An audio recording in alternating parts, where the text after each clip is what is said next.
Hallelujah. ஆண்டவராகிய இயேசு கிறிஸ்துவின் இனியற்ற நாமத்தினால மிகுந்த அன்போடு கூட உங்களை அனைவரையும் வாழ்த்துகிறேன்.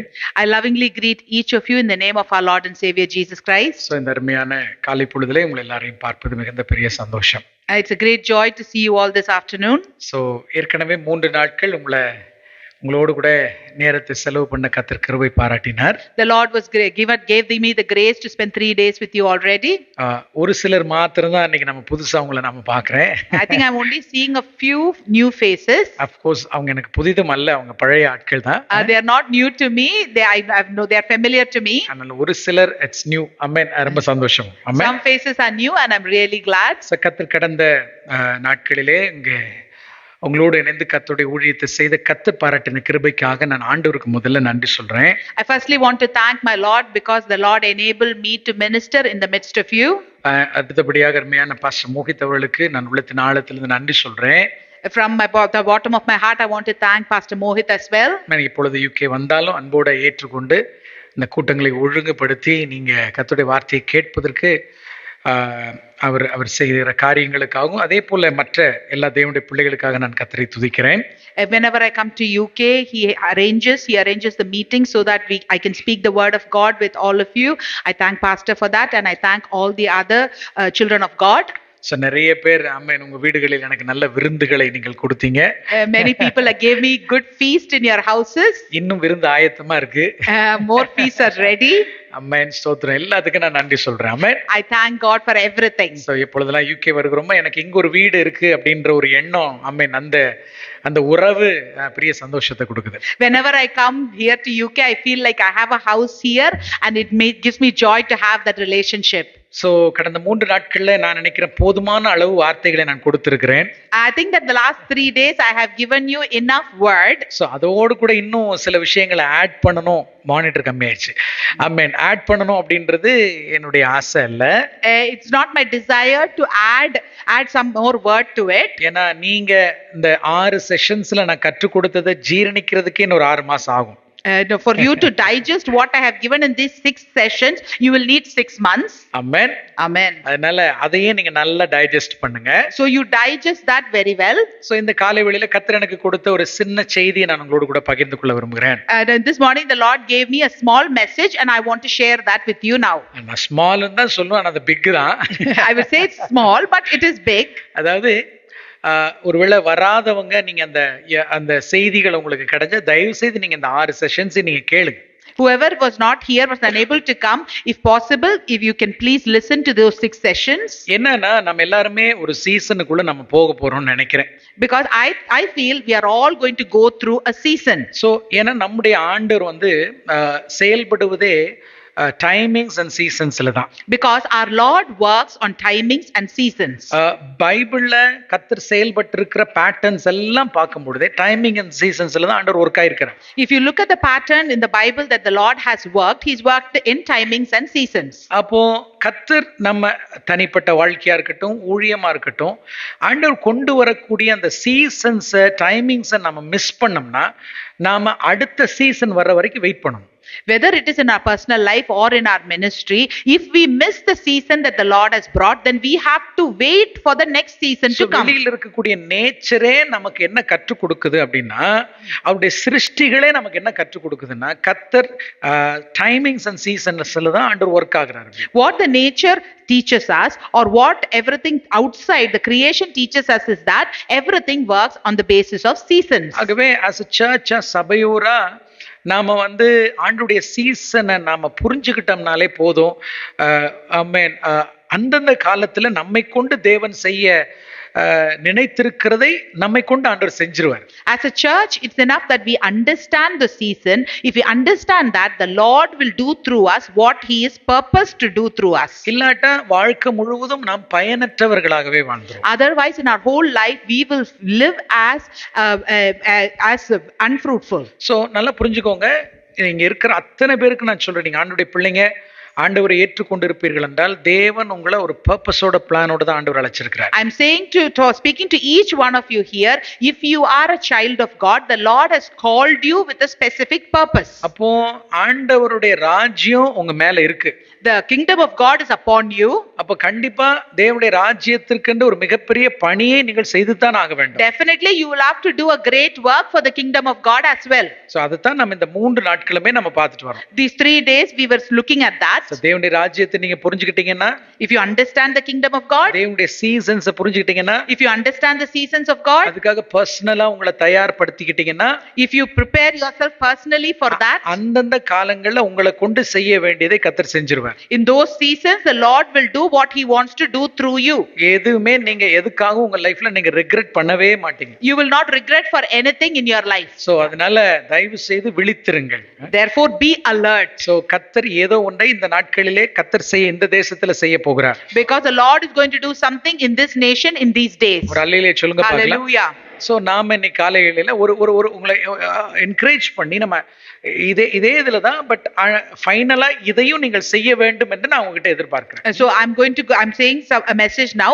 It is related to what I spoke in the last few days, but you need to do this as well. ஆமென். அதாவது இந்த 4 நாட்களுமே நீங்க என்ன செய்யணும் அதுதான் நான் பேசிக்கிட்டு இருக்கேன். Now in all these 4 days I have spoken about what you should be doing. ஏன்னா நம்ம பொதுவாவே ஆண்டவர் எனக்கு என்ன செய்வார்னே கேட்டு பழகிட்டோம்ல.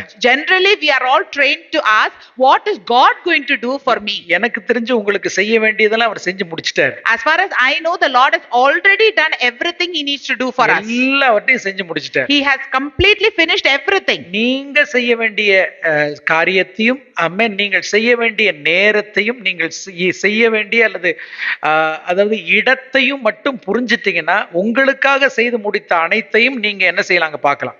If you understand what you need to do, if you understand when you need to do it and where you need to do it, if you understand that, you will be able to receive what all the Lord has already completely done for you. ஒரு ஆமென் சொல்லுங்க பார்க்கலாம். உண்மைதானே நான் சொன்னது? Is it not true? அவர் எல்லாம் செஞ்சிட்டாரா இல்லையா? Has the Lord not done everything? எத்தனை பேர் ஆமென் என்று சொல்வீங்க? How many of you are saying amen? எனக்கு வேண்டியது எல்லாவற்றையும் ஆண்டவர் செய்து முடித்து விட்டார் நம்புறவங்க மாத்திரம் நல்ல கைகளை வைத்து சத்தமுற அல்லேலூயா சொல்லுங்க. Whoever believes that the Lord has already completely done everything that I need. Amen. நல்லாவே தெரியுதுதான் அப்போ. So you all know very clearly. திரும்ப திரும்ப எனக்காக அவர் என்ன செய்வார்னு கேட்கக்கூடாது. So repeatedly you should not ask Lord what are you going to do for me? நான் அவருக்காக என்ன செய்யணும்? ஆமென். What should I do for him? ஒரு ஆமென் சொல்லுங்க பார்க்கலாம். Amen. Hallelujah. என்னோட சேர்ந்து ஒரு வசனத்தை நம்ம படிக்க போறோம். Let us read the verse together. ரோமருக்கு எழுதின நிருபம் 1ஆம் அதிகாரம் Romans chapter 1 16வது வசனத்தை நாம படிப்போம். We'll read verse 16. Yeah. Romans chapter 1 verse 16. For I am not ashamed of the gospel of Christ, for it is the power of God to salvation for everyone who believes, for the Jew first and also for the Greek. கிறிஸ்துவின் சுவிசேஷத்தை குறித்து நான் வெட்கப்படேன். முன்பு யூதரிலும் பின்பு கிரேக்கரிலும் விசுவாசிக்கிறவன் எவனோ அவனுக்கு ரட்சிப்பு உண்டாவதற்கு அது தேவ பலனாய் இருக்கிறது. Amen.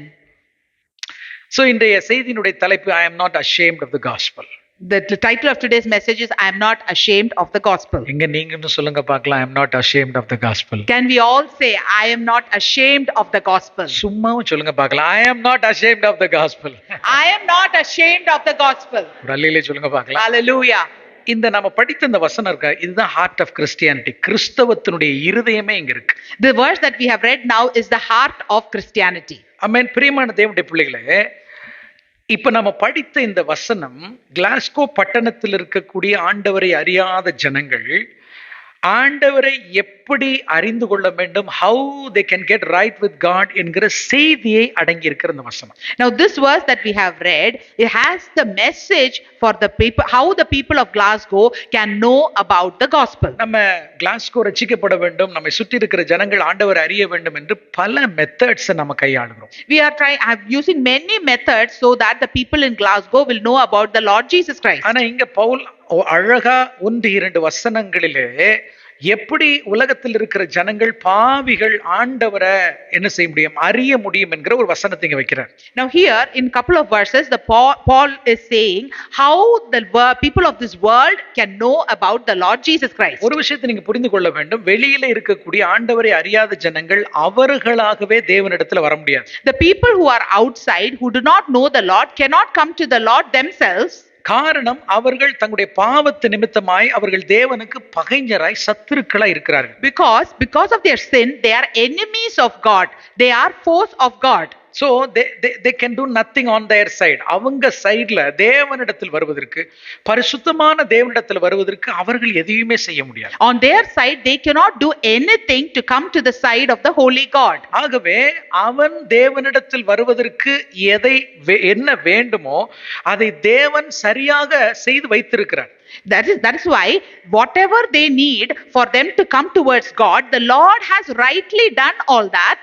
மறுபடியும் சொல்லுகிறேன், தேவனே அவர்கள் ஆண்டுடைய சமூகத்துக்கு வருவதற்கு, பாவிகளாகியவர்கள் பரிசுத்தரிடத்தில் வருவதற்கு தேவையான விஷயங்கள் தேவன் செய்து வைத்திருக்கிறார். God has already done all the things so that the sinners can come to the holy God. அது மாத்திரமல்ல, அவர்கள் தேவனிடத்தில் வருவதற்கு அவர்களுக்கு தேவையான விஷயம் இலவசமாய் வைக்கப்பட்டிருக்கிறது என்றும். ஆமென். So the things that they need for coming to God is been freely done.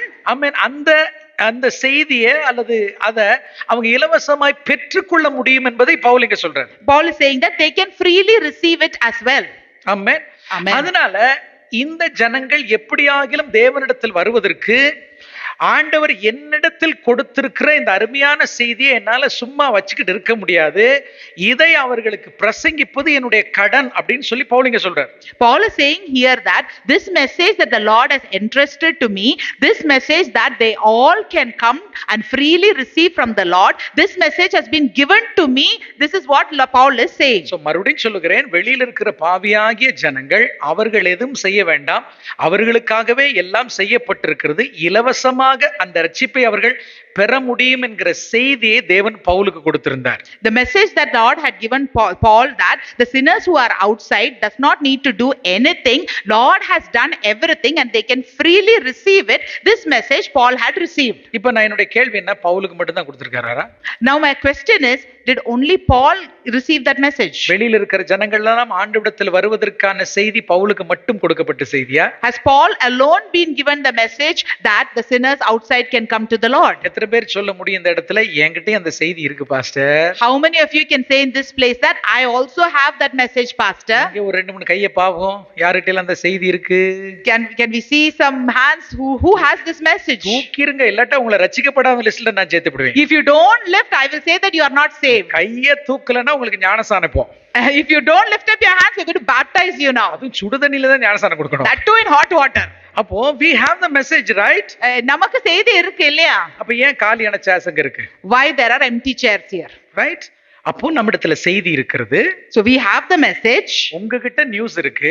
I have the news. You know, ஆமென், எப்படி பாவியான ஜனங்கள் ஆண்டவருக்குள்ள வர முடியும் என்பதை நீங்கள் அறிந்திருக்கிறீர்கள். You know how the sinners can come to the Lord. ஆனாலும் நம்முடைய திருச்சபையில காலியான சேர்ஸ் இருக்குன்னு சொன்னா, But if there are empty chairs in our church, அப்போ உங்களை என்ன செய்யலாம்? that means what shall I do with you? What shall I do with you? சரியா இருக்கா இங்கிலீஷ்ல? நான் தமிழ்ல சொன்ன உங்களை என்ன செய்யறது?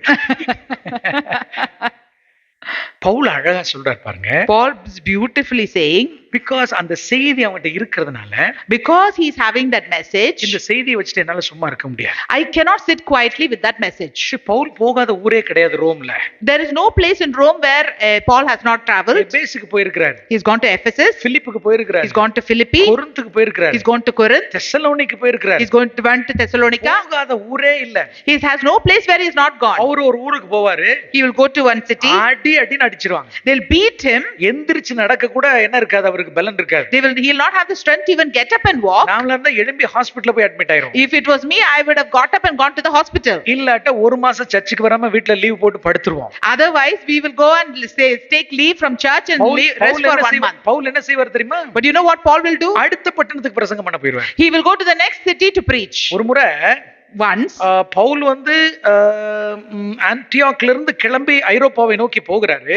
Paul has started off from Antioch and he's going towards Europe. அப்ப குறிப்பிட்ட வழியில அவரோடு கூட மார்க்கும் போகிறார். Along with him, Mark is also going. போகிற வழியில மார்க்கும் பவுலும் கேள்விப்படுறாங்க, அடுத்த ஊருக்கு நாம போகும்போது அந்த ஊர்ல மலேரியா அப்படின்றது மிக மோசமான ஒண்ணுன்னு. So now they came to know that, Mark and Paul came to know that in the next city where we are going to go, malaria is prevalent. ஆமென். உடனே மார்க் என்ன செய்யறார் தெரியுமா? இல்ல நான் வரல, அங்க வந்தா காய்ச்சல் வந்துரும், அங்க வந்தா சளி பிடிச்சிரும், அதனால நான் என்ன செய்ய மாட்டேன், அங்க வரமாட்டேன்னு சொல்லிட்டு மார்க் திரும்ப அவன் ஆன்டியாக் வந்துருவார். So Mark says that no, I'm not going to go there, I will get malaria if I go there. So he returned, Mark returned back. அப்பதான் பவுல் சொல்வாரு, இவனை வச்செல்லாம் ஊழியம் செய்ய முடியாது. That time Paul said that no, I can't minister with him. அதனாலதான் பைபிள்ல நீங்க மார்க்க வந்து பவுல் தன்னோடு கூட ஊழியத்துல வைத்துக் கொள்ளுறது யோசிக்கிறார். என்னன்னா, what ever it might be, என்கிட்ட இருக்கிற இந்த மெசேஜை நான் என்ன செய்யணும், பட்டணங்களாக கொண்டு செல்ல வேண்டும் என்று பவுல் நினைச்சான். That is why Paul was doubtful in having Mark with him in the ministry. So Paul is saying that the message that I have within me, I have to give it to every city. Almost எல்லா சிட்டியும் Pavul cover பண்ணிட்டார். Paul has covered almost all cities. இதுக்கு மேல என்ன இருக்கு? What is there beyond this? ஆனாலும் அவனுக்குள்ள ஒரு ஏக்கம், ரோம்ல ஒரு search இருக்காமே. But he has a yearning within him. Oh, there is a church in Rome. ஒருவேளை அன்னைக்கு போப் இருந்தாருன்னா போப்புக்கே பவுல் பிரசங்கம் பண்ணிருப்பார். I think if Pope was there at that time, he would have gone and preached to Pope as well. Pavul காலத்துல Pope இன்னும் வரல. But at Paul's time, Pope had not yet come. அவன் 300 AD 300 அதுக்கு அப்புறம் தான் Pope எல்லாமே வர்றாங்க. After 300 AD only all the popes started coming. ஆமா, நேத்து போப்போட அடக்கத்துல பாக்கும்போது நான் யோசிச்சேன், பவுல் ஒருவேளை இருந்திருந்தாருன்னா இந்த போப் எல்லாத்தையும் முக்கி எடுத்திருப்பாரு. I was seeing Pope's funeral yesterday and I was thinking, if Paul was there, he would have baptized all these popes. ஆனாலும் பவுலுக்கு ஒரு ஏக்கம், இவ்வளவு பட்டணங்கள்ல சுவிசேஷத்தை சொல்லி விட்டோம் என்று அவன் உட்காரவில்லை, ரோம்லயும் போய் நான் சொல்லணும் அப்படின்றான். Paul did not sit quietly saying that, oh, I have already given the gospel to all these cities. He said, I need to go to Rome. ஏன்னா அந்த மெசேஜ் என்கிட்ட இருக்கு. Because I have the message. அதை நான் ரோமுக்கு கொண்டு போக வேண்டும். I need to take it to Rome. உங்களுக்கு தெரியுமா பவுலுடைய உண்மையான பெயர் என்னன்னு? You know what Paul's real name is? உங்களுக்கு தெரியாம இல்ல, பவுலுடைய பேர் shovel. His name is Shaul. யாராவது ஷவுல்னு பேர் வைப்பீங்களா நீங்க? Would anybody name yourself as Shaul? ஏன் வைக்க மாட்டீங்க? Why would you not keep that? Pavul தான் பேர் வைப்போம். We'll say Paul. நம்ம எல்லாரும் என்ன நினைச்சிருக்கோம், ஆண்டவர் சவுலை பவுலாக மாற்றி விட்டார். Because we think that the Lord has changed Saul to Paul. ஆண்டவர் வந்து சவுல பவுலாலாம் மாத்தல. God did not turn Saul to Paul. Shovel என்பது மிக அழகான பெயர். Shaul is a very beautiful name. பழைய ஏற்பாட்டுல உங்களுக்கு ஷவுல் ராஜாவை தெரியும் நினைக்கிறேன்ல. In the Old Testament you know the king Shaul. Shovel என்றால் தேவனால் தேடப்பட்டவன் அர்த்தம். Shaul means that the one who is sought by the Lord. You are asked of God. தேவன் தேடின ஒரு மனுஷன். That means he's asked of God. The Lord sought him. கழுதையை தேடி போனவனை தேவன் தேடினார். அவன்தான் shovel. The one who went searching for the donkey, the Lord searched for him, that is Saul. அவனும் பெஞ்சமின் வகுப்பை சேர்ந்தவன். He was also from the tribe of Benjamin. இந்த ஷவுலும் Benjamin வகுப்பை சேர்ந்தவன். This Shaul is also a Benjamite. ஆனா நல்லா புரிஞ்சுக்கோங்க, இவன் தான் தன்னுடைய பெயரை Pavul மாத்திக்குவான். He only changes his name to Paul. அவன் ரட்சிக்கப்பட்டு ஞானஸ்நானம் எடுத்தவனா அவன் பவுலாலாம் மாறல. Just because he got saved and he was baptized, he did not become Paul. எந்த பாஸ்டரும் பேர் இனிமேல் நீ சவுல் எனப்படாமல் உன் பேர் இனிமேல் பவுல் எனப்படும்னு யாரும் வைக்கல. No pastor said to him that from now on you won't be called Saul but you'll be called Paul. Pavul என்பது ரோம் அந்த காலங்கள்ல இருந்த ஒரு ஃபெமிலியரான ஒரு பேர், அவ்வளவுதான். Paul is a very familiar name at the time of the Romans. Paulose அப்படின்ற பேர் இருந்துச்சு. There was a name Paulos. அப்படின்னா என்ன அர்த்தம் தெரியுமா? You know what does it mean? Little ஒன்னு அர்த்தம். Paulos means little one. ஆமா, சின்ன பையன் அர்த்தம். That means a little lad. அதாவது ரோம்ல எல்லாராலும் வழங்கப்பட்ட பொதுவான பேரா இருக்கிறதுனால தானும் ரோமன் என்று மற்றவர்கள் அறிய வேண்டும். யார் அறியணும்? தன்னையும் மற்றவர்கள் என்னவா பார்க்கணும்?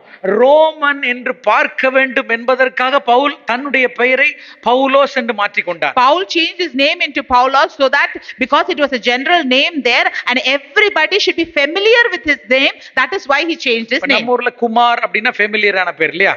In our place if you say Kumar, it is a very familiar name. பேருக்கு பின்னாடி சதீஷ் குமார் அல்லது நந்த குமார் ஏதோ ஒரு குமார் வந்தா நீ இந்தியால இருந்து வந்தீங்கன்னு தெரிஞ்சு போறீங்க. As a suffix if you have Satish Kumar or some Kumar behind your name, that means you are come from India. அதே மாதிரி தான் பவுலோஸ்னு உங்க பேர் இருந்துச்சுன்னா நீங்க ரோமன் சிட்டிசன்ன்றதை எல்லாரும் ஈஸியா ஐடென்டிஃபை பண்ணிக்குவாங்க. That is why if your name is Paulos, that means you are a Roman citizen. சாருங்க, சுவிசேஷத்திற்காக தன் பேரையே மாத்தி கொண்டவன் Pavul. Because Paul is a person who changed his name for the gospel. எப்படியாகிலும் ரோமுக்கு சுவிசேஷத்தை நான் கொண்டு போக வேண்டும் என்பதற்காக அவன் ரோம் பாஸ்போர்ட் எடுத்துக்கிட்டான். Somehow I need to take the gospel to Rome. That is why he took a passport of Rome. நீங்களும் நிறைய பேர் பாஸ்போர்ட்டுக்காக தான் வெயிட் பண்ணிட்டு இருப்பீங்க. Many of you are also will be waiting for passport. I mean, உங்க blue passport red பாஸ்போர்ட்டா மாறணும்னு தான் ஆசை உங்களுக்கு. Your wish is that your blue passport should become red. ஆனால் என்ன நோக்கம்? What is the purpose? But what is the purpose of it? இவருடைய நோக்கம் என்ன? What is your purpose? பவுலுடைய நோக்கம், என்கிட்ட அந்த மெசேஜ் இருக்கு. Paul's purpose was he had the message. என்கிட்ட அந்த செய்தி இருக்கு. I have the message. எப்படியாகிலும் அந்த செய்தியை நான் கொண்டு போக வேண்டும். Somehow I need to take that message. நம்ம கைரோஸை பத்தி 3 நாளா பேசிக் கொண்டிருக்கிறோம். 3 days we are speaking about Kairos. தேவனுடைய டிவைன் டைமிங் பத்தி பேசிக் We are கொண்டிருக்கிறோம். speaking about God's divine timing. இவெல்லாவை தெரிந்து கொண்டு ஆமென், பிரியமான தேவனுடைய பிள்ளைகளை நீங்களும் நானும் ஆமென், அந்த அறுவடைக்கு நம்மளை தயார்படுத்தலனா இந்த 3 நாள்ல பேசி ஒரு பிரயோஜனமே கிடையாது. Knowing all this, if we do not prepare ourselves for the harvest, there is no use of these 3 days. ஒரு அல்லேலூயா சொல்லுங்க பாக்கலாம். Hallelujah. சோ என்னுடைய இந்த கடைசி மெசேஜ்ல In this last message, நீங்க ஒரு தீர்மானத்தோட உங்களை அனுப்ப விரும்புகிறேன். I want you to go back with a decision. ஆமென். ஆண்டவரே, நான் உம்முடைய பிள்ளையாய் இருக்கிறேன். Lord, I am also your child. எனக்கும் தேவனுடைய ராஜ்யத்தினுடைய பணி இருக்கிறது. I too have the work of the kingdom of God. ஆமென். நான் அதை செய்வேன் ஒரு தீர்மானத்தோட போறீங்க. You are going to go with the decision that I am going to do that work. நீங்க இந்த டெசிஷன் எடுங்க. You take that decision. ஆமென். உங்களுக்காக நான் ஜெபம் பண்றேன். I will pray for you. உங்களுக்கு என்ன வேணுமோ நான் ஜெபம் பண்றேன், கிடைக்கும். I will pray for whatever you want, you'll get it. ஆனா முதல்ல நான் சொல்றது நீங்க கேட்கணும். But first you need to listen to what I am saying. டீலா இல்லையா? Are you ready or not? Deal? Is it a deal? ஆமா, உங்களுடைய தேவை எதுவா இருந்தாலும் சரி, Whatever is your need, நிறைவேற வேண்டும் என்றால் if it needs to be fulfilled, தேவனுக்கு ஒரு தேவை இருக்கிறது. the Lord has a need. அதுக்கு என்ன அர்ப்பணிக்கிறேன்னு சொல்லி பாருங்க. You have to say, Lord, I surrender myself for it. நான் சேலஞ்சே பண்றேன். I will challenge you. Challenge பண்றேன். I will challenge you. ஜாபுக்காக வெயிட் பண்ணிட்டு இருக்கீங்களா? Are you waiting for a job? விசாவுக்காக வெயிட் பண்ணிட்டு Are you இருக்கீங்களா? waiting for the visa? எதுக்கு வெயிட் பண்ணிட்டு இருந்தாலும் For பரவாயில்லை. whatever you're waiting, it's நான் okay. சேலஞ்ச் பண்றேன். I challenge you. தேவனுடைய தேவையை நீங்கள் சந்திப்பீர்கள் என்றால், If you are going to meet God's need, உங்கள் தேவைகளை தேவன் ஒரு நொடி பொருள்ல சந்திக்க வல்லமுள்ளவர். definitely in a moment the Lord will meet your need. Hallelujah. சொல்லுங்க பார்க்கலாம். Amen. சத்தமொழியில சொல்லுங்க பார்க்கலாம். Hallelujah. புரியுதா? Do you understand? நம்ம எதையுமே செய்ய மாட்டோமா? We will say that, oh, I won't do anything. ஆண்டவரே எனக்கு எல்லாவற்றையும் செய்வாராம். The Lord will do everything for me. என் அப்பா இப்போ ஒரு தேவையோட இருக்கிறார். Father has a need now. இருதயம் ஒரு தேவையோட இருக்குது. His heart is with a need. அந்த தேவையை புரிந்து கொள்ளுகிற ஒரு மனுஷனை கர்த்தர் தேடிக்கிட்டு The இருக்காரு. Lord is searching for one person who understands that need. என்ன நான் அர்ப்பணிக்கிறேன்னு நீங்க சொல்லுங்க. If you say, Lord, I surrender myself. Pavul 3 தைரியமான ஸ்டேட்மெண்ட் இங்க வைக்கிறார். Paul is giving 3 bold statements here. 14வது வசனத்தை படிப்போம். In verse 14, கிரேக்கருக்கும் மற்ற அந்நியருக்கும் ஞானிகளுக்கும் மூடருக்கும் நான் கடனாளியாயிருக்கிறேன்.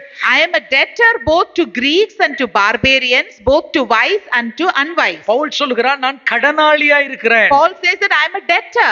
இரண்டாவது சொல்லுகிறார் ரோமாபுரியில் இருக்கிற உங்களுக்கு என்னால் இயன்ற மட்டும் சுவிசேஷத்தை பிரசங்கிக்க விரும்புகிறேன். Secondly, so as much as in me, I am ready to preach the gospel to you who are in Rome also. நான் விரும்புகிறேன். He's saying that I am ready to preach. Pavul சொல்கிறார் நான் கடனாளியாயிருக்கிறேன். Paul saying I am a debtor. Pavul சொல்கிறார் நான் விரும்புகிறேன். He says that I desire. 16வது வசனத்தில் சொல்லுகிறாரு In verse 16, கிறிஸ்துவின் சுவிசேஷத்தை குறித்து நான் வெட்கப்படேன். for I am not ashamed of the gospel of Christ. நான் வெட்கப்படேன். I am not ashamed. 3 statement ஆண்டவர் முன்னாடி வைக்கிறார்.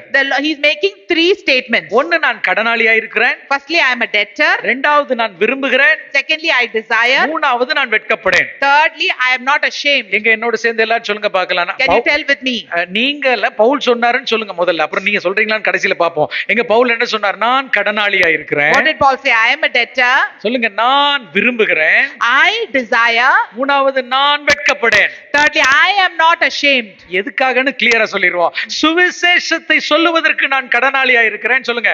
For saying the gospel, I am debtor. I am a debtor. சுவிசேஷத்தை அறிவிப்பதற்கு நான் விரும்புகிறேன். For announcing the gospel, I am desiring. சொல்லுங்க. சுவிசேஷத்தை சொல்லுவதற்கு நான் வெட்கப்படேன். I am not ashamed to preach the gospel. Amen. Hallelujah. Pavul மாதிரி நம்ம சொல்ல முடியாது. We cannot say like Paul, ஆனா அட்லீஸ்ட் ஒரு முயற்சி எடுக்கலாமேம்மா. but at least we can try, isn't it? நீங்களும் நானும் கைரோஸ பார்க்கணும்னா, If we have to see the Kairos, எழுப்புதல பார்க்கணும்னா, if we have to see the revival, இத பவுல் சொன்னது போல நாமளும் சொல்லணும். we have to say this just like how Paul said. இன்னைக்கு இருக்கிற விசுவாசிகளுக்கு, For believers today, நிறைய பேர் இந்தியால இருந்து வந்திருக்கீங்க. many people have come from India. புது முகங்களை பார்க்கறேன். I'm seeing new faces. ஸ்டூடண்ட்ஸா இருக்கீங்க. You're students. படிச்சு முடிச்சிட்டு வேலையை நீங்க எதிர்பார்த்துக்கிட்டு இருக்கீங்க. You're finished your studies, you're waiting for a job. ரொம்ப சந்தோஷம்பா. I'm really happy.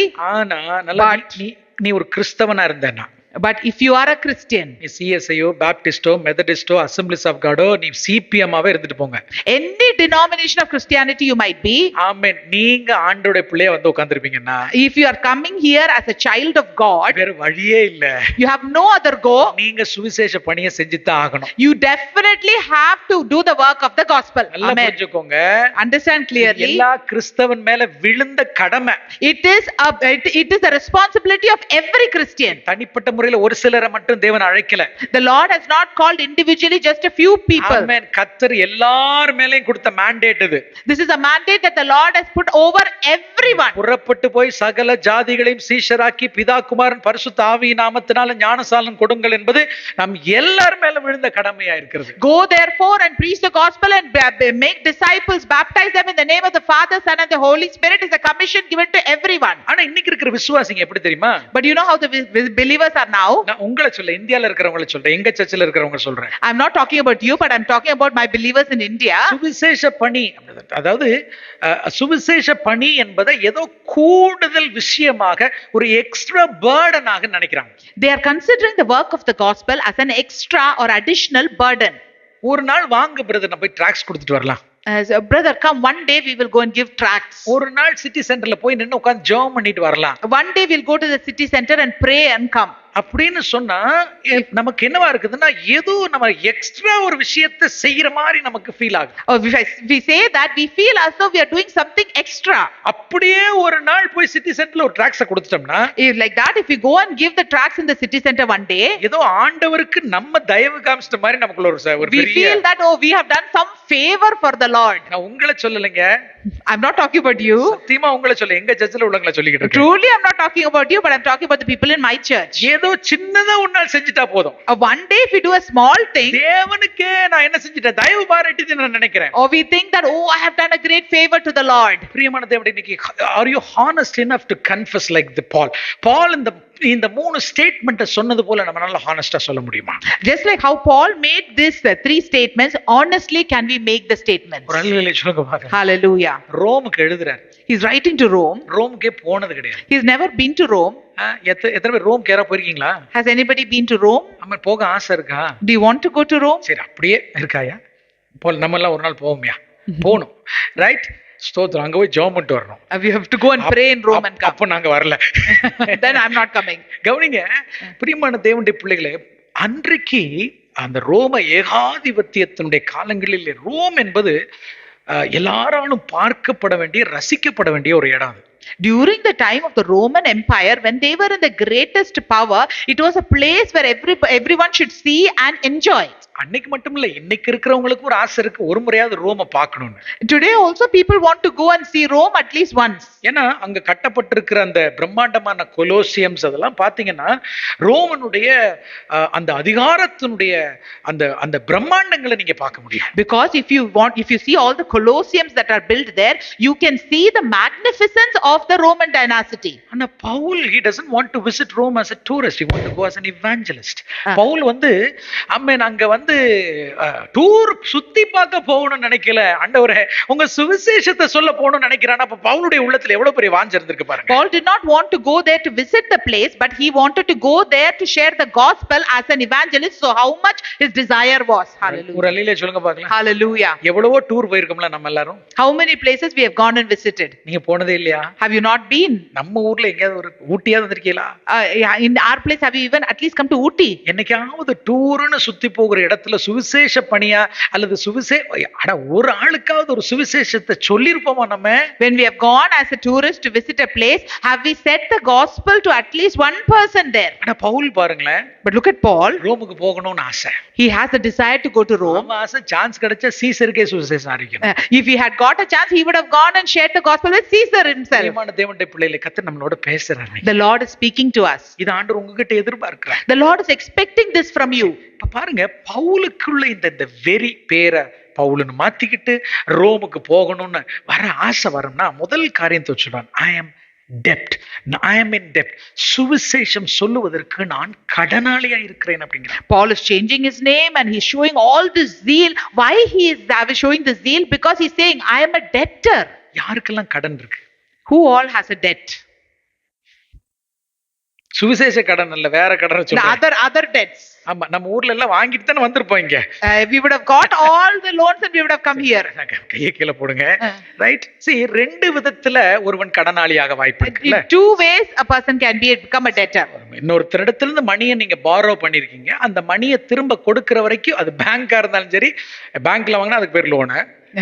So if you borrowed money from somebody, whether it is a person or it is a bank, it's a debt. நான் திருப்ப கொடுக்கிற வரைக்கும் அந்த மனிதனுக்கு நான் கடனாளியா இருக்கிறேன். Until I give it back, I am a debtor to that person. So இது ஒரு விதத்துல கடன். This is one debt. So உங்கள்ல ஒரு சிலர் வந்து கையை தூக்குனீங்க, ஓகே எனக்கு இந்த கடன் யாருடைய பணத்தையும் நான் வாங்கி வைத்திருக்கிறேன் அப்படின்னு நீங்க சொல்றீங்க, right? Some people lifted your hands, you said, I've borrowed money from somebody. சரி, இன்னொரு ஒரு கடன் கூட இருக்கு. There's another debt. இப்ப நான் என்ன செய்யறேன், அருமையான பாஸ்டர் மோகித் கிட்ட ஒரு 100 பவுண்ட் கொடுத்து, so I've given Pastor Mohit 100 pounds. கொண்டு போய் பாபின் பிரதர்ட்ட ஹேண்ட் ஓவர் பண்ணிருங்கன்னு கொடுக்குறேன். So I'm giving it to him saying that please go and give it to Boban brother. Mohit pastor வந்து ரொம்ப busy. But Pastor Mohit is very busy. ஒரு வாரம் கழிச்சு phone பண்ணி கேக்குறேன், கொடுத்துட்டீங்களா பிரதர் அப்படி. After a week I'm phoning and asking, did you give it brother? பணம் பாக்கெட்லயே தான் இருக்குது, இன்னும் கொடுக்கல. He's saying, oh the money is still in the pocket, I've not given it. ஒரு மாசம் கழிச்சு மறுபடியும் ஃபோன் பண்றேன். After a month I'm phoning. நான் பாபின் பிரதரை பார்க்கவே இல்ல, சான்ஸே கிடைக்கல brother. I've never got a chance to meet Boban brother. புரிஞ்சுக்கோங்க, அந்த நான் மோகித் பாஸ்டர் மோகிட்ட கொடுத்த அந்த பணத்தை அவர் வந்து பாபின் பிரதருக்கு கொண்டு போய் சேர்க்கிற வரைக்கும் அவர் எனக்கும் கடனாளியா இருக்கிறார், அவருக்கும் கடனாளியா இருக்கிறார். Until Pastor Mohit gives that 100 pounds to Boban brother, he is a debtor to pastor and also to Boban brother as well. நான் கடனாளியா இருக்கிறேன் என்று சொல்வது செகண்ட் கடன். So when Paul says I am a debtor, it is the second kind of debt. Jesus has entrusted me with the gospel. இயேசு கிறிஸ்து எனக்கு சுவிசேஷத்தை என் கையில கொடுத்திருக்கிறார். The Lord Jesus Christ has given me the gospel. ஆமென். இந்த கடன் நான் கிரேக்கர்களுக்கும் யாருக்கு சொல்றாரு, கிரேக்கர்களுக்கும் ஞானிகளுக்கும் மூடருக்கும் கொண்டு போய் சேர்க்க வேண்டும்ன்றார். He is saying that this debt what I have, I need to go and give it to the Greeks, to the barbarians, to the wise and the unwise. அப்ப என்னன்னு சொல்றாருன்னா, கடன் ரொம்ப பெரிய கடனா இருக்கு. He is saying that oh this debt is really huge. கிரேக்கர்களுக்கும் அதை கொண்டு போய் சேர்க்க வேண்டும். I need to give it to the Greek. ஞானிகளுக்கும் கொண்டு போய் சேர்க்க வேண்டும். I need to give it to the wise. Barbarians, அதாவது மூடர்கள், அவங்க எங்கெல்லாம் இருக்காங்க யோசிச்சு பாருங்க, எல்லாருக்கும் கொண்டு போய் சேர்க்க வேண்டும். So barbarians, where all they will be, I need to give them also. ஆகவே நான் யாரு கடனாளியா இருக்கிறேன். Therefore I am a debtor. இன்னைக்கு நான் கேக்குறேன், யாரிடத்துல எல்லாம் சுவிசேஷத்தை கர்த்தர் கொடுத்திருக்கிறார்? To how many of you has the Lord entrusted the gospel? இந்த இரண்டாவது கடன்ல இருக்கிறவங்க எல்லாம் கையை தூக்குங்க பாப்போம். Whoever is on that second debt, please lift your hand. ஆமா, தூக்கல விட மாட்டேன் பிரதர், உங்களுக்கு தான் தூக்குங்க. If you don't lift, I will not leave you. யாராவது தூக்கலனா சுவிசேஷத்தை பெற்றவர்கள் எல்லாம் தயவு செய்து தூக்கிருங்க. Whoever has received the gospel, please lift your hand. இப்போ யாராவது கடன் இல்லன்னு சொல்லுங்க பாப்போம். Can any of you say I don't have a debt? எல்லாரும் கடனாளிகளா. We are all debtors. இந்த காஸ்பலை கொண்டு போய் சேர்க்கிற கடன் நம்ம எல்லார் மேல விழுந்த கடனா இருக்கு. We all have the debt of going and giving the gospel to them. See, good news is for sharing. நற்செய்தி என்பது கொடுப்பதற்காக. The good news is for giving out, for sharing. உங்களுக்கு தெரியும் கடனை கட்டாமல் விடுவது எவ்வளவு அவமானமான ஒண்ணுன்னு. You all know that how insulting it is not being able to pay off the debt. In fact, உண்மையே சொல்ல போனா we are debt to God and payment to men. அதாவது உண்மையாகவே நம்முடைய கடன் தேவனுக்கு நாம.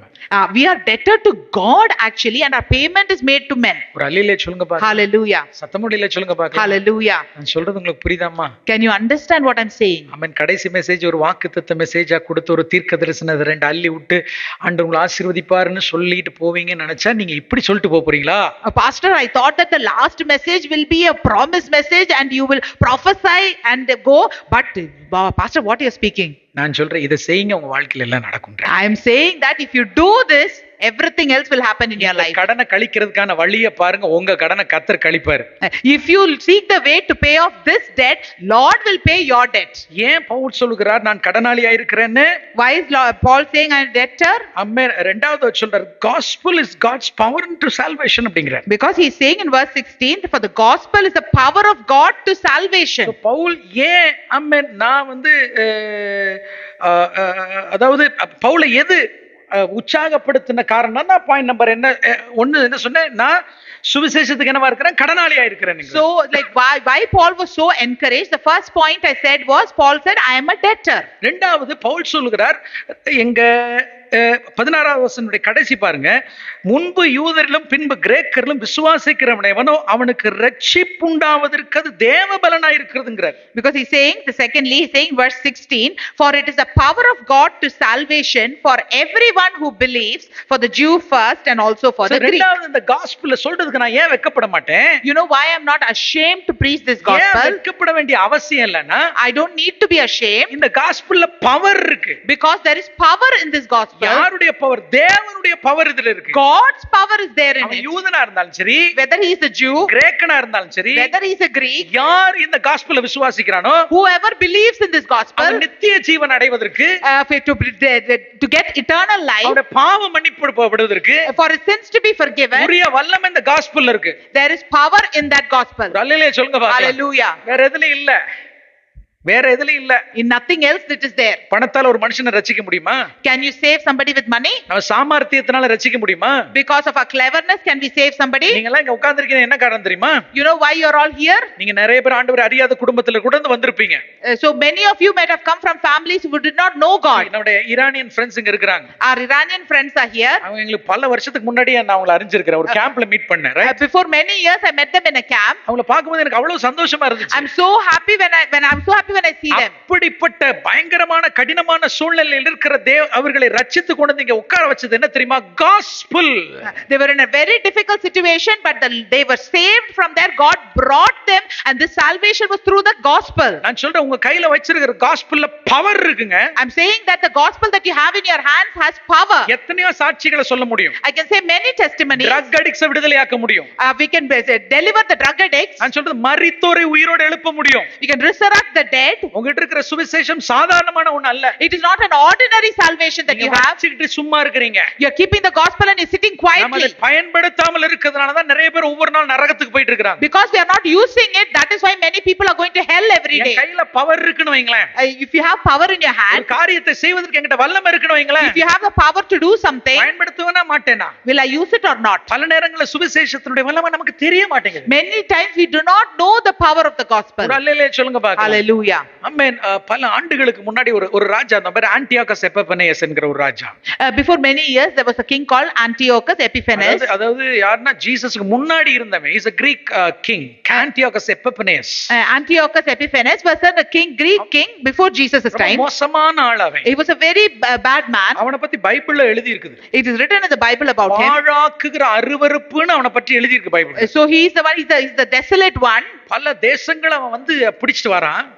He's capturing many nations. ஒரு கட்டத்துல ஜெருசலேமே அவன் கேப்சர் பண்ணிடுவான். Once he will capture Jerusalem as well. ஜெருசலேமை கேப்சர் பண்ணும்போது நேரா டெம்பிளுக்குள்ள போய் பன்றிய பலி விட்டுருவான். So when he captured Jerusalem, he goes straight into the temple and he sacrificed the pig. நிறைய யூதர்களை கொன்னு கூச்சு Antiochus he murdered a lot of Jews. Then அவன் என்ன செய்றான்? நேரா ரோம பிடிக்கிறதுக்காக வரான். Then he is coming straight to capture Rome. So சீசருக்கு அறிவிக்கப்படுகிறது ஆன்டியோகஸ் எபிஃபேனியஸ் என்ன செஞ்சிட்டு இருக்கா? He is coming towards Rome அப்படி. So it has been announced to Caesar that Antiochus Epiphanes is coming towards Rome. அப்ப சீசர் என்ன செஞ்சான் தெரியுமா? You know what Caesar did? அவருடைய வாக்கிங் ஸ்டிக் எடுத்தார். He took his walking stick. அவருடைய தளபதியை கூப்பிட்டாருங்க வா அப்படி. He called his captain. அவன் பேர் லெனேயஸ், பாப்புலஸ் லெனேயஸ், தன்னுடைய தளபதியை கூப்பிடுறார். He called his captain Papillus Linnaeus. இந்த ஸ்டிக்கை கையில வச்சுக்கோ. He said, you hold the stick. நேரா போ.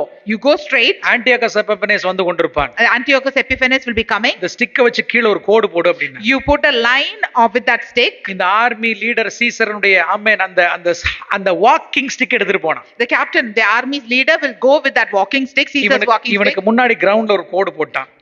He in front of him, he put a line on the ground. ஆமென். சரித்திரம் சொல்லுகிறது அந்த கோட்டை அவன் தாண்டலன்னு. History says that he did not cross that line. அந்த வாக்கிங் ஸ்டிக்ஸ் தான் உங்க கையில ஆண்டவர் கொடுத்திருக்கிறார். That walking stick the Lord has given in your hand. சீசருடைய வாக்கிங் ஸ்டிக்ஸ்க்கு அவ்வளவு வல்லமை இருக்கும்னா, if Caesar's walking stick has that much of power, தேவன் உங்களுக்கு கொடுத்திருக்கிற சுவிசேஷனுடைய வல்லமை யோசிச்சு பாருங்க.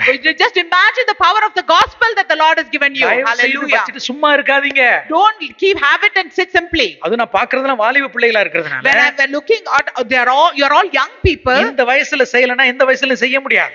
if you're not doing it in this age, you cannot do it when you're older. You are a walking stick in the hand of God. தேவனுடைய கரத்துல நீங்க ஒரு walking stick ஆக இருக்கிறீர்கள். தேவனுடைய அதிகாரம் நான் சொல்றேன். It is in God's authority. சுவிசேஷத்துக்கு அவ்வளவு வல்லமை உண்டு. The power of the gospel is that great. ஒரு அல்லேலூயா சொல்லுங்க பாக்கலாம். Hallelujah. பவுல் இப்படி கூட சொல்லிருக்கலாம்ல, சுவிசேஷத்தை குறித்து, அதாவது பைபிள் சுவிசேஷத்தை குறித்து நான் வெட்கப்படேன் அப்படின்னு சொல்றதுக்கு பதிலா சுவிசேஷத்தை குறித்து நான் சந்தோஷப்படுகிறேன்னு சொல்லிருக்கலாம்ல. Paul could have said that instead of saying I am not ashamed of the gospel, he could have said I am happy about the gospel. or சுவிசேஷத்தை குறித்து பெருமை அடைகிறேன்னு சொல்லிருக்கலாம். or he could have said that I am proud of the gospel. அதுக்கு சுவிசேஷத்தை குறித்து வெட்கப்படேன்னு சொல்றாரு. why is he saying I am not ashamed of the gospel? வெட்கப்படுவதற்கு அவசியம் இல்லாதிருந்தால் வெட்கப்படேன்னு சொல்ல வேண்டிய அவசியம் இல்ல. if there is no need to be ashamed, you don't need to say that you are ashamed. That's right. Right? புரிஞ்சாங்க சொன்னது புரிஞ்சுச்சா? வெட்கப்படுவதற்கு அவசியமே இல்லனா அத பத்தி நான் வெட்கப்பட மாட்டேன்னு சொல்ல வேண்டிய அவசியமே இல்ல. மறுபடியும் சொல்லுங்க. If there is no need to be ashamed, then I don't need to say that I won't be ashamed for this. Without doubt Pavul சுவிசேஷத்தை குறித்து வெட்கப்படுவதற்கு காரணம் இருந்துச்சு. Without a doubt there were reasons that Paul will be ashamed of the gospel. புரியுதா? Do you understand? நான் உங்ககிட்ட கேக்குறேன், ஏன் சுவிசேஷத்தை சொல்றேன்னா நம்ம எல்லாரும் முதல் சொல்ற பதில் என்னவா இருக்கும்? கொஞ்சம் வெட்கமா இருக்கு brother. Now if I ask each one of you, why are you not sharing the gospel? The first answer will be I'm a bit I have a bit of shame, embarrassed. உண்மையா இல்லையா? Is it true or not? இல்லாட்டி இப்ப என் கூட வாங்க street centre போவோம். Otherwise just come with me. நான் சுவிசேஷத்தை குறித்து வாவ் அப்படினா வா இப்போ முடிச்ச உடனே அடுத்து நான் கூட்டி போறேன் உங்களை. Oh, if you are really saying no now I can preach the gospel, come we'll go. So the brother is saying yes, we'll go. I mean I really love enjoying street preach பண்றது எனக்கு ரொம்ப பிடிக்கும். I love the street preaching. நீங்க நான் 94ல Bible college படிக்கும்போது அப்ரடீன்ல படிக்கும்போது ஒவ்வொரு சாட்டர்டேயும் நாங்க சிட்டி சென்டர்ல போய் ஸ்ட்ரீட் preach பண்ணனும். In 94 when I was in Bible college, every Saturday we have to go and do street preaching. So நாங்க ஸ்டூடெண்டா இருந்ததனால, because we were students, இப்ப நான் சின்ன பையனா இருந்ததனால I was a young boy. எனக்கு வேலை என்ன தெரியுமா? You know what my job was? பின்னாடி நின்னு beer bottle catch பிடிக்கணும். So I have to stand behind and do the catch the beer bottle catch. ஆமா வரும் பறந்து வரும். Oh, because the beer bottles will come flying. ஏன்னா எனக்கு அப்பலாம் பிரசங்கம் பண்ண தெரியாது. Because that time I didn't know how to preach. ஆனா இத catch பிடிச்சு வைக்கிறது இதான் எனக்கு வேலை. My job was to catch the beer bottles that are coming and collect it. அதுக்கப்புறம் அடுத்தடுத்தலாம் வரும்போது லெஸ்டர்லலாம் பல நேரங்கள்ல நீங்க ஞாபகம் இருக்கா பிரதர், நான் ஸ்ட்ரீட் preaching நிறைய நானே பண்ணிருக்கேன். So then after that in Leicester we have done a lot of street preaching. வீடு வீடா tracts கொடுத்திருக்கேன். We have gone to houses and given tracts. சொல்ற சுவிசேஷத்தை குறித்து வெட்கப்படுவதற்கு வாய்ப்பு இருந்துச்சு. Yes, there was a reason to be ashamed of the gospel. ஆமென். பவுல் சொல்றார் ஒரு இடத்துல 1 கொரிந்தியர் சொல்லும்போது, நான் உங்களுடைய கொரிந்து சர்ச்சுக்கு வரும்போது உங்களிடத்தில் நான் வரும்பொழுது பயத்தோடும் நடுக்கத்தோடும் வந்தேன் அப்படிம்பார் Pavul. In 1 Corinthians Paul is saying to the Corinth church that when I came to you I came with fear and trembling. அவருக்கும் பயம் இருந்துச்சு. Yes, he was also fearful.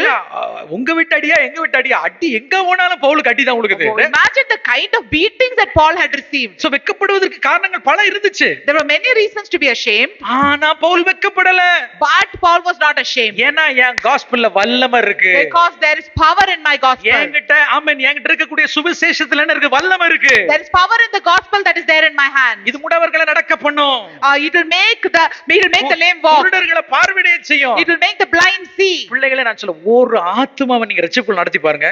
If you lead one soul into salvation, ஒரே ஒரு ஆத்துமா, ஒரு ஆண்டவரை அறியாத ஒரு ஆத்துமாவை நீங்க ரட்சிப்புக்குள் நடத்திட்டீங்கன்னா உங்க லைஃப்ல அடிக்ட் ஆயிருவீங்க சுவிசேஷ பணி. If you lead one soul into salvation, you will be addicted to this sharing the gospel. அதுல இருக்கிற சந்தோஷம் இந்த உலகத்துல வேற எதுவுமே கிடையாது. Because the joy that you get out of this, you will not get from anywhere else. ஏன்னா அந்த சந்தோஷம் பரலோகத்தையே கலிகுற பண்ணுதுன்னா, because if that joy is making heaven happy, உங்களுக்குள்ள எவ்வளவு சந்தோஷம் வரும் தெரியுமா? how much of joy will come into you, you know? சீரியஸா சொல்றேன், நீங்க addict ஆயிருவீங்க. You will seriously become an addict to it. அடுத்து நிறுத்தினா கூட நீங்க என்ன செய்ய மாட்டீங்க, அதை செய்யாம இருக்க மாட்டீங்க. Even if you are stopped, you will not stop doing it. ஒரு அல்லேலூயா சொல்லுங்க பாருங்க. Hallelujah. பவுல் ஏன் நான் வெட்கப்பட மாட்டேன் என்று சொல்றாரு? Why is Paul saying I will not be ashamed? ஒன்னு, நான் அதுக்கு கடனாளியா இருக்கிறேன். Because I am a debtor to it. இரண்டாவது, அதுல தான் என் வல்லமையே இருக்கு. Secondly, that only the power is there. ஒரு அல்லேலூயா சொல்லுங்க பாருங்க. Hallelujah. வேற எதுலயுமே பவர் இல்லைங்க. There is no power in anything else. நினைக்கிற மியூசிக்ல பவர் இருக்குன்னு நினைக்கிறீங்களா? You think there is power in the music? ஆமா, நோ நோ நோ நோ. சுவிசேஷத்துல வல்லமை இருக்கு. In the gospel there is power. ஐயோ, இத வல்லமே வச்சிட்டு சும்மா பாக்கெட்ல வச்சு நம்ம சும்மா உட்கார்ந்திருக்கோம் பாருங்க நம்ம. See, we are putting that power in our pocket and just simply sitting. புரியுதா? Do you understand? ஒரு அல்லேலூயா சொல்லுங்க பார்க்கலாம். Hallelujah. உண்மையே கொஞ்சமாவது ஏதாவது ஆண்டவர் பேசுறாரா ஐயா அம்மா? Is the Lord speaking anything to you? ஏதாவது ஆண்டவர் பேசுறாரா? Little anything is the Lord speaking to நான் you? பாரத்தோட பேசுறேன். I am speaking with burden. ஆண்டவருக்கு நீங்க தேவை. The Lord needs you. படிங்க, You study, வேலை செய்யுங்க, you do your work, குடும்பத்தை பாருங்க, you look after your family, ஆண்டவருக்கும் கொஞ்சம் வேலை கொடுங்க. but do some work for the Lord as well. ஆண்டவருக்கு ஏதாவது வேலை செய்யுங்க. Do some work for the Lord as ஏன்னா well. அது உங்க மேல விழுந்த கடமை. Because it's your responsibility. Paul said, I am not ashamed of the gospel. Say, Paul said, I'm not ashamed of the gospel. காரணம் என்ன? You know why? என் மேல விழுந்த கடன். Because it is a responsibility, mandate fallen on me. கடனோட என்னால பரலோகம் போக முடியாது. I cannot go to heaven as a debtor. பிள்ளைகளை உங்களுக்கு தெரியுமா எத்தனை பேருக்கு பரலோகம் போக ஆசை? How many of you want to go to heaven? கேட்டுக்கலாம் தான். Amen, right? உங்களுக்கு தெரியுமா பரலோகத்துல போனோம்னா அவங்க தங்கத்துல ரோடு போட்டு வச்சிருப்பாங்கன்னு? Do you know that if you go to heaven there will be a road made of gold? நம்ம ஊர்ல தங்கத்தெல்லாம் கழட்டி இருப்பாங்கல்ல? Like in our place they would have removed all the gold. N wife எல்லாம் கழட்டிட்டாங்க. My wife has removed everything. சிலர்ல ஏன் கழட்டினீங்கன்னு கேட்டா சொல்லுவாங்க தெரியுமா? You know why? If I ask somebody why you removed, ரோட்லாம் தங்கத்துல இருக்குமா? because in heaven the roads and all will be made of gold. It seems. பார்த்துட்டு வந்த மாதிரி சொல்லுவாங்க. As though they have seen it. அப்பவும் தங்கத்து மேல ஆசை போல பத்தியா? See, at that time also the desire for gold is there. அல்லேலூயா சொல்லுங்க பாருங்க. Hallelujah. See, பரலோகம் தங்கம் வெள்ளி வெண்கலம்னா நீங்க சொல்லவே முடியாது. You cannot say that heaven there is gold, silver, all bronze. John அத சொல்லும் பொழுதெல்லாம் Whenever John says that, பொன்னை போலன்னு தான் சொல்லுவாங்க. he's saying it's like gold. அதாவது எதோட அவனுக்கு தெரிஞ்ச ஒன்றோட கம்பேர் பண்ண முடியுமோ அதை கம்பேர் பண்ணுவாரே ஒழிய நீங்க நினைக்கிற மாதிரி அழிந்து போகிற ஒன்றினால செய்யப்பட்டது பரலோகம் இல்ல. John is just comparing it with something that he knows, but as you think the heaven is not made with something that can be destroyed or something that is perishing. ஆமா, ஆனா முதல்ல அங்க போறது இருக்கட்டும். Okay, going there is one side. போறதுக்கு முன்னாடி ஒண்ணு நடக்கும், உங்களுக்கு தெரியுமா? Before going there something is going to happen. தெரியலனா தெரிஞ்சுக்கிடுங்க. If you don't know, you know this. உயிர்த்தெழுதல் நடந்த உடனேயே as soon as the resurrection happens, முதல்ல நாம போய் நிக்க போறோம். எங்க போய் நிக்க போறோம் தெரியுமா? we are going to stand, where? கிறிஸ்துவின் நியாயாசனம். You are going to stand before the judgment throne of Christ. Yeah, judgment seat of Christ. Judgment seat of Christ. இது வந்து கிரீக்ல பீமா ஜட்ஜ்மென்ட் னு சொல்லுவோம். In Greek you call it the bema judgment. அதாவது நீங்க இந்த ஒலிம்பிக்ஸ்ல உங்க ஸ்கூல்ல எல்லாம் ஓடுன உடனே ஒரு டேபிள்ல போய் நிறுத்துவாங்களா? 1 2 3 பாத்தீங்களா? அப்படி நிறுத்தி நீங்க 1 2 அல்ல நிப்போம்ல, அதேதான் Bhima judgment of Christ. In Olympics and all, if you say there will be that podium is there 1 2 3 like that is called the bema judgment seat. அதுக்கு அப்புறம் தான் உள்ள விடுவாரு. After this only he will let you in. Pastor எங்க இருக்குன்னு கேட்காதீங்க. Don't ask where it is. உங்க பைபிள்ல தான் இருக்குது. It is there in the Bible. அங்க போய் நிக்கணும் நாம. We have to go and stand there. அங்க ஆண்டவருக்கு நீங்க உங்க அக்கவுண்ட்ஸ் சப்மிட் பண்ணணும். There you have to go and submit your accounts to the Lord. Hallelujah. Hallelujah. நீங்க போன உடனே நேரா ஆண்டவர் வந்து எல்லாத்தையும் ஓபன் பண்ணி அப்படி ரெக்க முளைச்செல்லாம் உள்ள போக முடியாது. As soon as you go, God will, you will not have wings and just fly up. முதல்ல கிறிஸ்துவின் நியாயாசனத்துக்கு முன்னாடி போய் நிக்கணும். First you have to stand before the judgment seat of Christ. ஆண்டவர் உங்களுக்கு கொடுத்த கிருபைகள், the gifts that the Lord has given you, ஆண்டவர் உங்களுக்கு கொடுத்த பணங்கள், the money that the Lord has given you, ஆண்டவர் உங்களுக்கு கொடுத்த time, the time that the Lord has given you, ஆண்டவர் உங்களுக்கு கொடுத்த relationships, the relationships the Lord has given you, எல்லாத்துக்கும் நீங்க அக்கவுண்ட்ஸ் சப்மிட் பண்ணணும். you have to submit an account for all this. அதுக்கு அப்புறம் தான் உள்ள போக முடியும். After this only you can go inside. Tally ஆகுமா? Will it tally? பக்கத்துல பாருங்க, என்ன ஏன் பாக்குறீங்க? பக்கத்துல பார்த்து சொல்லுங்க, ஏதாவது டாலி ஆயிருமா? Look at your neighbor and said, will it be tallied? Hallelujah. இப்படி எல்லாம் சொல்லி தரலையே. Oh, nobody has taught us all this. இன்னைக்கு மாட்டிக்கிட்டீங்க, நான் சொல்லிவிட்டேன். Today you have got caught. தெரியாதுன்னு மட்டும் சொல்லக்கூடாது. Now you cannot say I don't know. நீங்க நேரா கிறிஸ்துவின் நியாயாசனத்துக்கு முன்னாடி போய் நின்று கர்த்தர் கொடுத்திருக்கிற எல்லா நன்மைகளுக்காக அவருக்கு கணக்கு ஒப்புவிக்கணும்.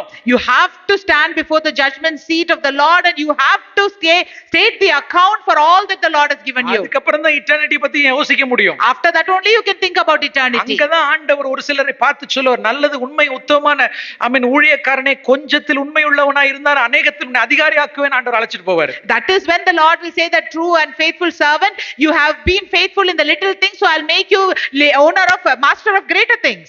Get ready brothers. Be prepared, get ready. எப்ப ஆண்டவருடைய வருகை இருக்குன்னு தெரியாது. We don't know when the Lord's coming is. empty handed மட்டும் போய் நின்றாதீங்க. Don't go and stand there empty handed. ஆண்டவருக்கு காணிக்கை கொடுத்தா தசமம் கொடுத்தாலாம் சொல்லிடாத. You can't say that I gave tithes, I gave offerings. ஆண்டவர் கேப்ப என்னுடைய பிள்ளைகள் எங்கன்னு கேட்பார். He will ask, where are my children? ஆமென். அதனால உங்க வாழ்க்கையினுடைய உங்க நேரத்துடைய அல்லது ஒரு வாரத்துடைய ஒரு சின்ன பகுதியை சுவிசேஷ பணிக்காக கொடுங்க. So give a small part of your life, of your week, of your day for the work of the gospel. கிறிஸ்துவின் சுவிசேஷத்தை குறித்து நான் வெட்கப்படேன்.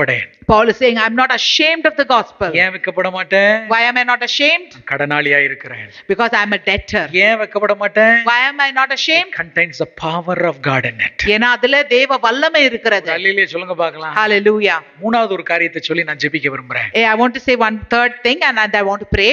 டைம் ஆயிடுச்சுல? It's time, isn't it? Okay, ஒரு 10 minutes எடுத்துக்கலாம். ஆமென். ஸ்தோத்திரம். மூணாவது நான் சொல்றேன். Thirdly, ஏன் அதுல பவர் இருக்கு தெரியுமா? You know why it has the power? See, அந்த gospel அந்த origin எங்க? God is the origin of the gospel. Yes, origin. Because the origin of the gospel is God. நீங்க நம்ம கிட்ட இருக்கக்கூடிய அந்த சுவிசேஷத்தினுடைய செய்தி எது நாங்க உங்களுக்கு கொடுத்த செய்தி இல்ல. The message of the gospel is not a message given by us. ஒரு நல்ல செய்தி உங்களுக்கு வந்தா நாலு பேர் பரப்புவீங்களா இல்லையா? If a good news reaches you, will you not spread it to other people? நல்லத பரப்புவீங்களா கெட்டத பரப்புவீங்களா? Will you spread the good news or the bad news? ஒரு நல்ல விஷயம் வந்தா உடனே பரப்புவோமா இல்லையா? As soon as the good news comes, we spread it. இப்போ உங்க கிட்ட இருக்கிற gospel ஏன் நான் செய்யணும்ன்றனா என்கிட்ட இருக்கிற செய்தி ஆண்டவர்ட்ட இருந்து வந்த செய்தி. Why he saying that I have to spread it? Because the message that I have has come from God. இது அப்போஸ்தலர்கள் இன்வென்ட் பண்ண செய்தி கிடையாது. It is not a message invented by apostles. அது தொலைந்து போன உலகத்திற்கு தேவன் கொடுத்த தேவனுடைய செய்தி இது. It is God's message given for a lost world. அன்னைக்கெல்லாம் ரோம் வேர்ல்ட்ல ஒரு சீசர் இடத்துல இருந்து ஒரு செய்தி வந்தால் அந்த செய்தி ரோம்ல இருக்க அத்தனை தேசங்களுக்கு போய் சேர்ந்துரும். In the Roman world, if there is a message that comes from Caesar, it goes everywhere. பிள்ளைகளே, நான் சொல்றேன், நீங்க கையில வைத்திருக்கிற சுவிசேஷத்தினுடைய செய்தி it is direct from heaven. தேவனிடத்திலிருந்து நேரடியாக வந்தது. The message of the gospel that you are been entrusted with, it has come directly from Lord. ஆமென் சொல்லுங்க பார்க்கலாம். Amen. Hallelujah. Hallelujah. Hallelujah. சொல்லுங்க, எங்க இருந்து வந்தது தம்பி? Where is it come from? தேவனிடத்திலிருந்து வந்தது. It has come from God. ஆமா, நல்லா புரிஞ்சுக்கோங்க. the message is from God. The message is from God. உங்களை நம்பி ஆண்டவர் கொடுத்திருக்கிறார். The Lord has believed on you and entrusted it. அதனால ஆண்டவர்ட்ட இருந்து ஒரு செய்தி வந்தா என்னால எப்படி சொல்லாம இருக்க முடியும்? So if a message is coming from God, how can I not say it? எப்படியா சொல்லாம இருக்க முடியும்? How can I not say it? ஆமென். என் ஆண்டவர் என்னோட எனக்கு கொடுத்த செய்தி. That is the message that my Lord has given me. So, the origin is God. The origin is God. ரெண்டாவது the substance is Jesus. அதுல இருக்கிற பொருள் இயேசு. என்ன பத்தியா பேச போறீங்க? Are you going to speak about me? சுவிசேஷத்துல உங்களை பத்தி பேச போறீங்களா? Are you going to speak about you in the gospel? நம்ம யார பத்தியும் பேச போறது கிடையாது. You're not going to speak about anybody. ஆனாலும் சதா காலங்களில் உயிரோடு இருக்கிறேன் என்கிறவரை பற்றிய செய்திதான் சுவிசேஷம். It is a message about the one who said that I was dead but I am alive and living forevermore. அதனால நான் சொல்றேன், நான் அத பத்தி நான் சொல்லுவேன் அப்படி. That's why he's saying that I'm going to say that message. வேற ஹிட்லரை பத்தி பேச போறோமா? Are we going to speak about Hitler? மோடியை பத்தி பேச போறோமா? Are we going to speak about Modi? அவங்கள நான் பேசுறதுக்கு ஒண்ணுமே கிடையாது. Because there's nothing to speak about them. ஆனா இயேசுவை பத்தி நான் பேச முடியும். But I can speak about my Jesus. அவர் எனக்காக மரித்தார். He died for me. ஆமென். எனக்காக உயிர்த்தார். He rose up for me. அவருடைய இரத்தம் சகல பாவங்களை நீக்கி என்னை சுத்திகரிக்கிறது. His blood washes away all my sins. இயேசுவை பற்றிய செய்தி. It is a message about Jesus. Hallelujah. Hallelujah. நேற்று பிரதரோட பேசிட்டு இருக்கும்போது அவருடைய ஊர் ஹரித்வார்னு கேள்விப்பட்டேன். When I was speaking to brothers places from Haridwar. போன மாசம் ஹரித்வாருக்கு நான் போயிருந்தேன். I went to Haridwar last month. ஒரு 3 days fasting இருந்து ஜெபம் பண்ணுவதற்காக நான் போனேன். Went there to fast for 3 days and pray. உங்களுக்கு தெரியும், தெய்வ பூமின்னு ஹரித்வார் அழைப்பாங்க. They'll call Haridwar as God's place. அங்க போய் பாக்கும்போது இந்து கடவுள்களுக்கு அண்ணன் தம்பி மாமனார் மாமியார் எல்லாமே அங்கதான் இருக்காங்க. So if you see, for all the Hindu gods, all their relatives, brother, sister, in-laws are all there. எல்லாத்தையும் பார்த்து ஜெபிக்க போனேன். I went there and saw them and prayed. அங்க போய் பார்த்தா pathetic-ஆன situation. It was a pathetic situation there. ஆமென். அதோ நான் ஒரு ரூம்ல தங்கி இருந்தேன். நாங்க ஒரு 5 பாஸ்டர்ஸ் ஒரே ரூம்ல தங்கி இருந்தோம். 5 pastors, we were staying together in one room. ஐயோ, அந்த மாதிரி ஒரு ஹோட்டல் என் லைஃப்ல நான் பார்த்ததே கிடையாது. In my life I've never seen a hotel like that. கண்ணு முன்னாடி அந்த ஹோட்டலுக்குள்ள 15 வயசு பிள்ளைகளை 2 பசங்க விபச்சாரத்துக்கு அழைச்சிட்டு போறாங்க. So just in front of my eyes they were taking a 15-year-old girl for prostitution. 2 men were taking her. எங்க பார்த்தாலும் prostitution. Wherever you looked it was prostitution. பேருக்கு தான் அது தெய்வ பூமி. Only for namesake it's God's land. சாமியார்களும் அகோரிகளும் தான் நிறைய இருக்காங்க. There's a lot of kind of like sages and agoris. திரும்பி பார்க்கிற இடமெல்லாம் prostitution. Wherever you turn it is prostitution. நான் படுத்த பெட்ல என்னால படுக்க முடியல. If at the bed that was there in my room I couldn't lie down there. அடே மாத்துங்கடானா மாத்த மாட்டான்றாங்க. If I'm saying change the bed they are not changing it. நமக்கு ஹிந்தியும் தெரியாது பாருங்க. We don't know Hindi as well. கட்டில் கடி எலி ஓடுது. There's rats running under the bed. பயங்கரமான ஸ்மெல். Very bad smell. எனக்கு ரொம்ப வேதனையா இருந்துச்சு. I was really saddened. எங்க பார்த்தாலும் ஹோட்டல்ஸ் தான், லாட்ஜஸ், ஏகப்பட்ட lodges. Wherever you see it was hotels, lodges. ரொம்ப வலிச்சிச்சு எனக்கு. It was very painful. நாங்க கேக்கும்போது அரசியல்வாதிகள் பெரிய பெரிய பணக்காரலாம் விபச்சாரம் செஞ்சுட்டு அந்த கங்கையில மூழ்கி எழுந்தா அவன் பாவம் மன்னிக்கப்படும் நினைக்கிறான். All the politicians, big people, they think that after committing prostitution, if they go and dip themselves in the Ganges, they will be cleansed. ஐயோ, என்னால அது தாங்கவே முடியல. I couldn't bear it. எல்லா இடங்கள்லயும் நடந்து திரிஞ்சேன். I walked in all the places. ஜெபம் பண்ணாங்க. We prayed. கண்ணீரோட அழுதோம் ஆண்டவரே. We just cried with tears. இயேசு என்கிற ஒருவர் இருக்கிறாரே. There is a God called Jesus. ஆயிரக்கணக்கான ஜனங்கள் இந்த கங்கை நதியில மூழ்கி எழும்புறாங்க. Thousands of people are dipping themselves in the Ganges. சாமியார்கள்லாம் இருக்காங்க. The sages are all there. நான் ஒரு குறிப்பிட்ட இடத்துக்கு போயிட்டு இருந்தேன். I was going to one place. அப்போ ஒரு சாமியார் அவன் தாடி எல்லாம் வச்சிட்டு இந்த பவுடர் எல்லாம் போட்டு திரும்பி இந்த அகோரி மாதிரி வந்தாங்க. Like an agori, like there was a sage who came. அவங்க கேட்டா, சார் நீங்க தமிழா அப்படின்னா. So in Tamil he asked, are you Tamil? அடே Tamil சாமியாரு. Oh, then I thought, oh, it's a Tamil sage. நான் நின்னு கேட்டேன். I was standing and talking. Ganga நதியை பத்தி எல்லாத்தையும் பத்தி எல்லாம் பயங்கரமா சொன்னேன். சார் நீங்க இதுல மூழ்கி எந்திரிச்சீங்கன்னா உங்க பாவம் எல்லாம் மாறிடும். ஒரு கேன் அங்க பாத்தீங்கன்னா கேன் கூட காவி கலர்ல தான் இருக்குது. So he said that you can, if you dip and you come out of the Ganges, all your sins will be forgiven. And he has a can as well which is of that saffron color. Then அது தண்ணியை புடிச்சிட்டு போய் உங்க பிள்ளைகளுக்கு எல்லாம் குடிக்க கொடுங்கன்னு வேற சொல்றான் அதுல. He's got water in that and he said go give your children to drink. இப்படியே அவன் பேசிக்கிட்டே இருந்தான். He was continuing to talk like this. கொஞ்ச நேரம் கழிச்சு, சார் ரொம்ப நன்றி நான் போயிட்டு வரேன் அப்படின்னேன். So I said, oh thank you, I'm going. Sir ஒரு 10 ரூபாய் இருந்தா கொடுங்க அப்படின்னா. So he said, can you give me 10 rupees? உடனே திரும்ப என்ன கேட்டான் தெரியுமா? You know what he asked? அப்ப பிச்சை எடுக்க தான் வந்திருக்க அப்படின்னு கேட்டேன். So I asked, oh so you have come to beg? அவனுக்கு ஒரு மாதிரி ஆயிடுச்சு. He felt a bit uneasy. அவனை உட்கார வச்சு I made him sit down. பிச்சை எடுக்க வேண்டிய அவசியம் கிடையாது. I said you don't need to beg. தமிழ்நாட்டுல சேலத்திலிருந்து இங்க வந்து ஒரு சாமியார் வேஷம் போட்டு நீ எதுக்கு பிச்சை எடுத்துட்டு இருக்கற? You have come from Salem in Tamil Nadu and you have put the sage's dress and why are you begging? உனக்கு ஒரு ஆண்டவரை பத்தி சொல்றேன். I will tell you about a God. என்று வந்து இயேசு சுவாமி அந்த சாமியாருக்கு நாங்க சொன்னோம். We talk about Jesus to him. நான் சொல்றாங்கலாம் போய் பார்க்கும்போது அந்த சிச்சுவேஷனை பார்க்கும்போது ஜீசஸ்னு ஒருத்தர் இருக்காரான அந்த ஆயிரக்கணக்கான even lakhs and lakhs of people இந்த கங்கை நதியை நம்பி போறாங்களே. என் அன்பு தேவனுடைய பிள்ளைகளை நம்மகிட்ட இருக்கிற செய்தி சாதாரணமான செய்தி அல்ல. Lakhs and lakhs of people are going there trusting on that river Ganges. Now we have the message of the Lord Jesus Christ. Pavul சொல்றான், நான் ஏன் வெட்கப்பட மாட்டேன் தெரியுமா? You know why I won't be ashamed? எதையோ பத்தி பொய் சொல்ல வேண்டிய அவசியமே கிடையாது. Because there is no reason for me to say lie about anything. ஜீவனுள்ள தேவன் இயேசுவை பற்றிய செய்தி என்கிட்ட இருக்குங்கறார். I have the message of the living God Jesus. கரங்களை உயர்த்தி ஒருலையில சொல்லுங்க பார்க்கலாம். Hallelujah. எங்க கிட்ட மட்டும் இல்லைங்க. Not only with us. பவுல்ட்ட மட்டும் இல்லைங்க. Not only with Paul. உங்க கிட்ட இருக்கு. You also have it. அந்த மெசேஜ் உங்க கிட்ட இருக்கு. Dude, that message is there with you. The origin of the gospel is God. The gospel's origin is the Lord. The substance of the gospel is Jesus. அதோட பொருள் இயேசு. The operation of gospel is the power of the Holy Spirit. The operation of the gospel is the power of the Holy Spirit. இந்த செய்தியை நாம எப்படி சொல்ல போறோம்? How are we going to say this message? நம்ம பலத்துல சொல்ல போறோமா? Is it in our strength? நம்ம பலத்துல நம்ம பேச போறோம். Are we speaking in our strength? பரிசுத்த ஆவியானவர் தன்னுடைய வல்லமையை கொடுக்க போறார் உங்களுக்கு. The Holy Spirit is going to give his power to us. இதுக்கு மேல நமக்கு என்ன வேணும்? What else do we need? ஆமென். எழும்பி நின்று பிரசங்கித்தார்கள் பேதுரு யோவானும்ல.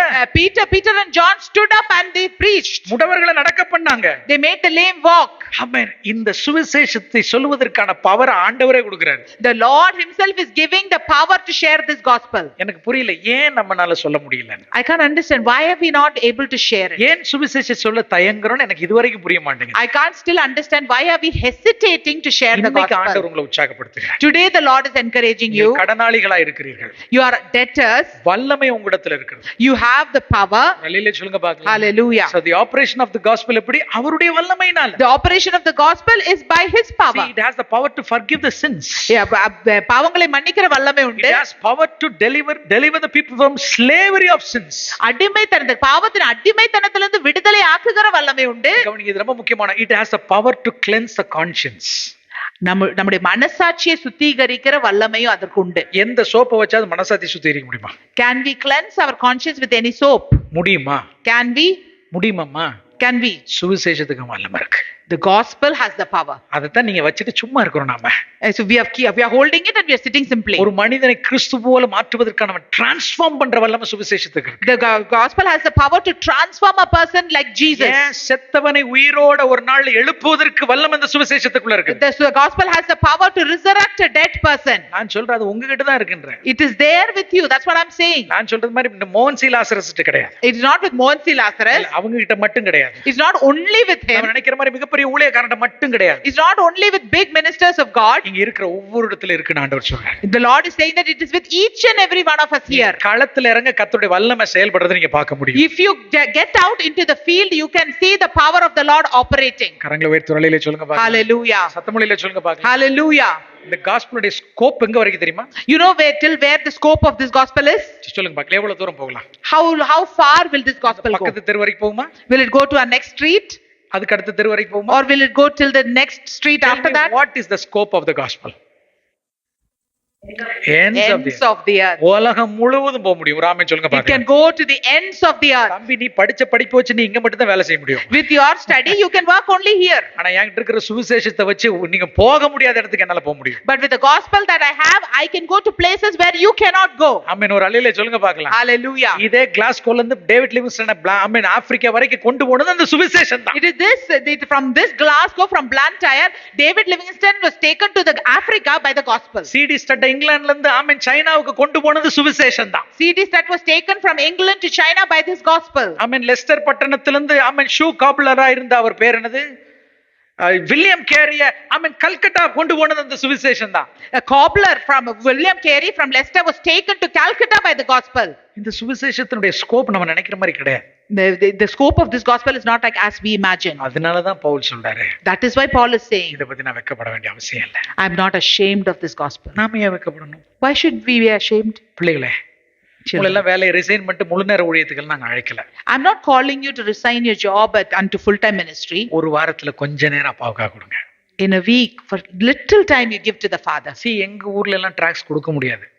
In our country we cannot give tracts. I mean, கோயம்புத்தூர்ல எல்லாம் கன்வென்ஷன் கூட்டங்கள் நிறுத்தி 10 வருஷத்துக்கு மேல ஆயிடுச்சு.